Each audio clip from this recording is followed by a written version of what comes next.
Hello বন্ধুরা, আজকে আমরা চলে গেছিলাম ভিডিও অফিসে। আর ভিডিও অফিসে 5খানা এসি সার্ভিসিং ছিল। তোমরা দেখতে পাচ্ছ ফিল্টারটা খুবই নোংরা হয়েছে। সবাইকে বলবো সবাই সবার বাড়ির ফিল্টারটা অন্তত মাসে একবার পরিষ্কার করবেন। আর দেখতে পাচ্ছ সব মেশিন খোলা আছে, আমাদের পাম্পও সেট হয়ে গেছে। শেষ মেশিন খোলা হচ্ছে, এই মেশিনটা খোলা হয়ে গেলে আমরা ওয়াটার সার্ভিস শুরু করব।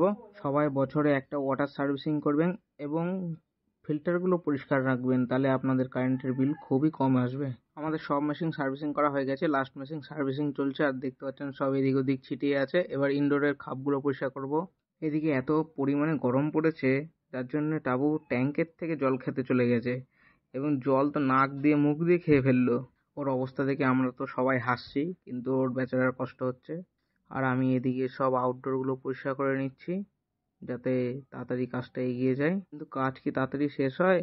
আউটডোরগুলোয় এত পরিমাণে নোংরা জমেছিল, 2-3 বালতি করে জল লাগছে, তবুও শেষ হচ্ছে না। আর এদিকে দাদা সব কভারগুলো ধুয়ে ফেলছে, তাড়াতাড়ি করে ফটাফট কভার ধোয়া চলছে।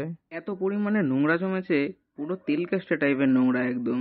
আর ফিল্টারটা তো দেখো, ফিল্টার মানে এত পরিমাণে নোংরা ফিল্টার, জেড যদি না মারতাম ফিল্টার মনে হয় পরিষ্কারই হতো না।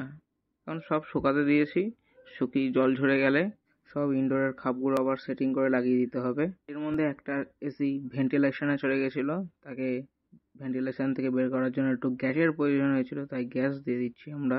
গ্যাস দেওয়া কমপ্লিট হয়ে গেলে আজকের মতন কাজ এখানেই শেষ। দেখা হবে আবার অন্য কোনো ভিডিওতে। বাই।